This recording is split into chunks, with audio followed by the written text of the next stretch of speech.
research company and publisher. Thank you so much for talking to us this morning. So let me get started with the results.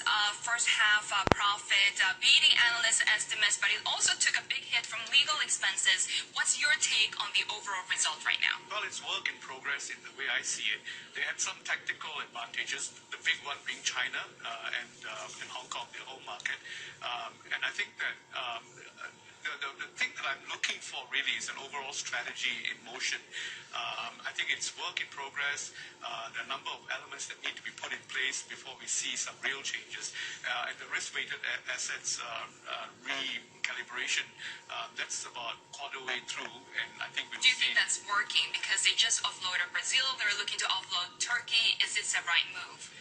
In the long term, it's very difficult to say because other banks that have recalibrated their risk-weighted assets, that did not mean that they didn't need more capital as a result. So we'll have to wait about a year or two before we see that part of the equation coming into play.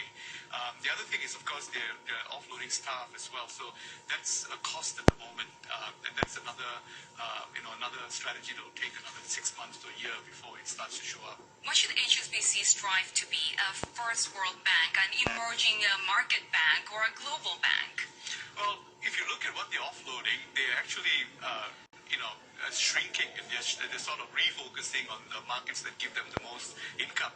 Coming back to Asia, 60% of their income is from Hong Kong. So they used to be pretty good in that they had two engines in a sense, Europe and Asia, and one of the engines is not working, so they're recalibrating. They seem to have a lot of focus on China. They're the most invested foreign bank in China, and maybe they see something about themselves that will sort of play out in a year or two. How will the slowdown there, as well as the stock rout, impact them in the future? Well, it's going to impact them the second half of the year for sure.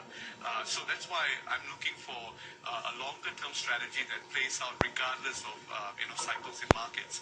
So right now, what they've had is a tactical advantage for the first half of this year. Investment banking is going to take a big hit, isn't it, from this slowdown in China, not just for HSBC? Well, investment banking in itself has been a very difficult business because it's actually deconstructing away from banks to more boutique houses and so on.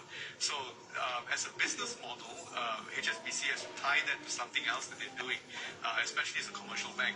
Now the results show that they've done well on the commercial banking front. So as a universal bank, it's very difficult to say how that's going to play out. Emmanuel, thank you so much. Emmanuel Daniel here joining us in our Hong Kong studio, usually in Singapore from the Asian Banker.